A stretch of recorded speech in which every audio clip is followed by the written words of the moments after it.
Hi everyone, it's Nicole Anderson here from PHA Guildford and Surrey Hills. So today I'm here with Evphi. Delighted to have you, Evphi.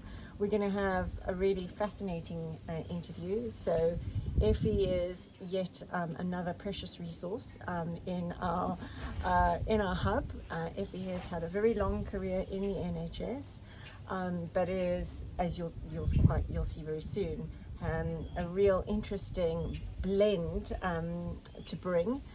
So all of that career, of course, very, very valuable, but certainly from an integrated and holistic health perspective has just as much to offer.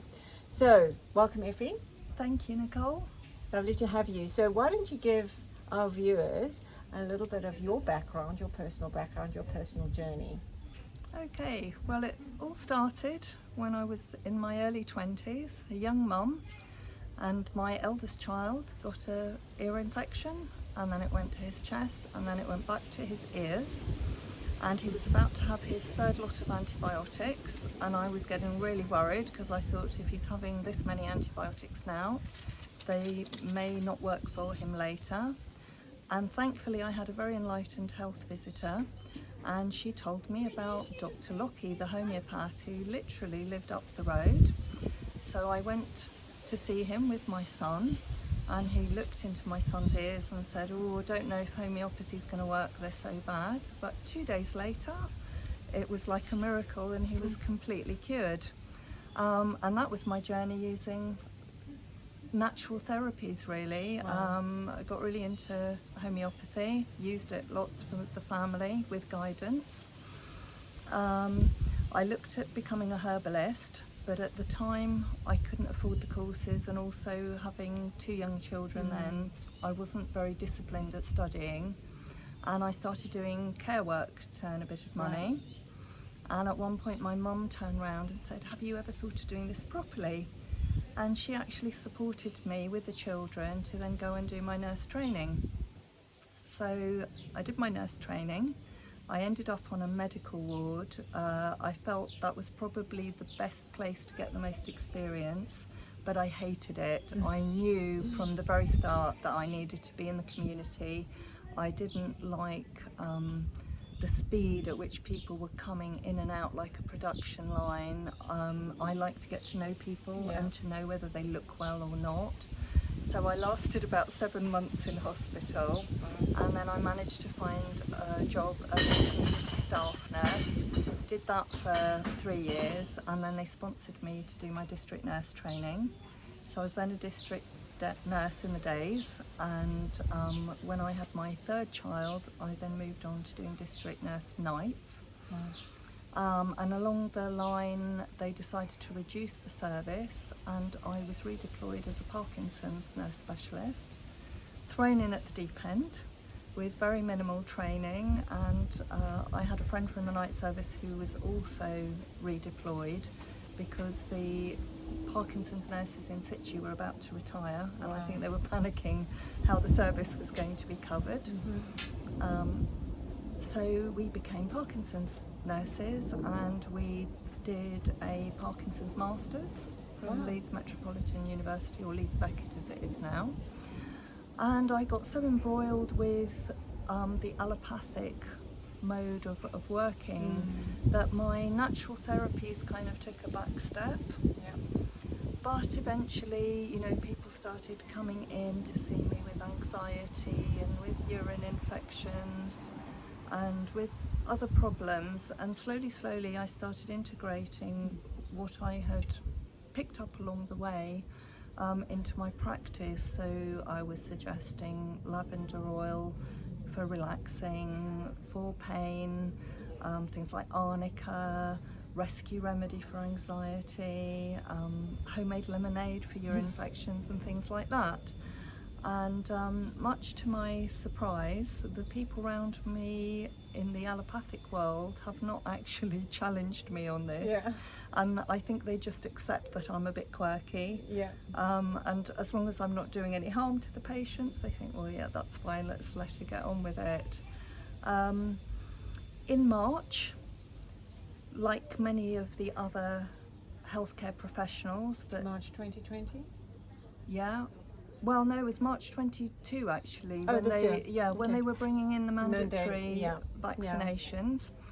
I had a look at the vaccinations from the very beginning. I had got colleagues to bring me back the patient information leaflets, and I'd actually gone onto YouTube right at the beginning when I heard about RNA vaccinations, and I looked at two scientists just explaining very plainly and basically, how it worked. And my first instinct was, this is going to cause a lot of autoimmune issues.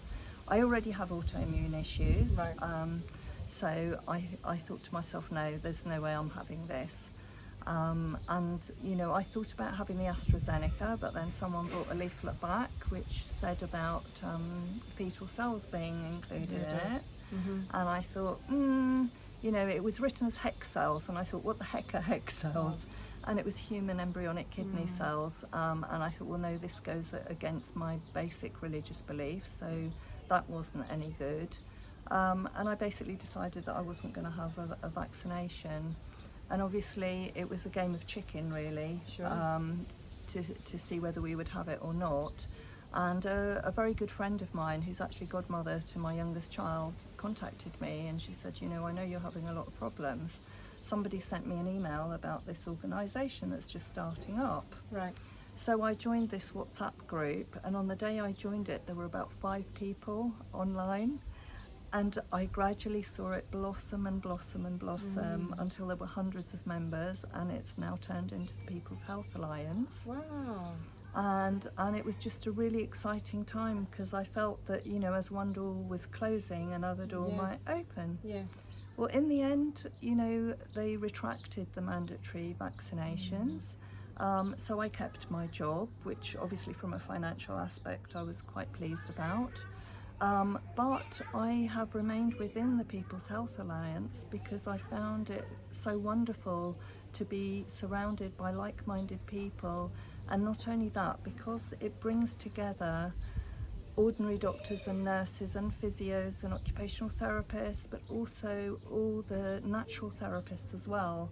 There is such a wealth of information, and I feel that they are empowering me to empower my patients. Absolutely. I've always tried to teach my patients to help themselves and equip them with the knowledge to deal with their symptoms, but I feel more empowered to empower them with a PHA. And whereas sometimes, ordinary doctors with their sort of very narrow training really will say, oh, there's nothing we can do, I always feel that I can offer that little bit more, and even more now that I have all these connections within the PHA. Yes. So I'm so thankful that the things that happened that have brought me into the People's Health Alliance. Yeah, fantastic. So you were in it, we met, I think, for the first time at the original Surrey group, which was just must have been early May, but I actually didn't know that. I think what we're seeing is just this huge, the kind of immersion of knowledge now, and just in our county alone, the number of people that are either got a modality that they can offer, a speciality they can offer, and as you say, it's from both sides of the fence, right? I think together we are always going to be stronger. You've given obviously a lot of thought to how you've evolved your career, but what kind of words of encouragement would you leave with perhaps those who are keen to make a change in their lives, in their career in public health, but not sure how? And do you think the PHA could be something that could really add value, even if it's just knowledge transfer? Oh, definitely. It's definitely a very valuable organisation to be part of. The wealth of information you can tap into. I'm also, what I didn't mention is I did reflexology along the way after my second child was born, just because I didn't want to get baby brain. And I thought, let's do something. And I was just interested on all, complementary therapies as they were seen then, and went for that. I think anyone who's considering the move should just do it. You know, like me, I've been able to marry the two together, Yeah. so it doesn't necessarily mean choosing one or the other. But we don't know what's ahead of us, No. you know, and I think it's a very good, strong organisation to be part of, and it's growing all the time. It is growing every time, all the time. Absolutely, we don't know what's ahead of us. I think we've got to be prepared for, you know, a fairly rough ride as we get into the autumn for a number of the reasons you've alluded to. But beyond that, you know, a lot of our central services, you know, public services are at kind of breaking point. And we've seen the writing on the wall a long time ago. And, you know, this is our responsibility. Our own lives could be affected by that. You know, the work we're doing around the emergency services is something that's a critical pillar to the PHA. And here today, Evphi, I'm leaning on you to help with how we actually lock and load and build a physical center, a mobile center, because we know that as the months kind of draw closer, we're going to have to be ready. So, you know, in 2-3 years' time, where do you envisage, you know, your career will be? I'm not sure.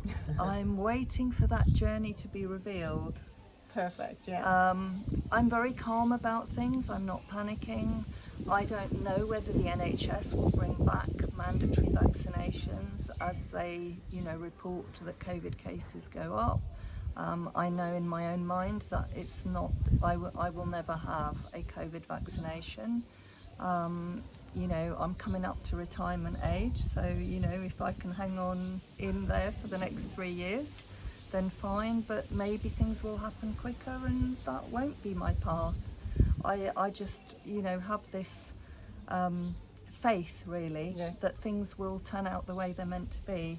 Yes. And I just have to kind of follow my kind of journey, wherever that takes me. Absolutely. And I mean, things are very exciting. I mean, you know, we are right in the, you know, the energetic sense of right in this kind of conjecture of change. You know, it's really exciting. I mean, in the chaos, the chaos is necessary for us to rebuild again. So, good answer, because I mean, those crystal balls, you might as well chuck them out the window. So, Evphi, thank you so much for joining us. My pleasure. And I look forward to working with you. Very much value your skills and support. So, thank you. Thank you.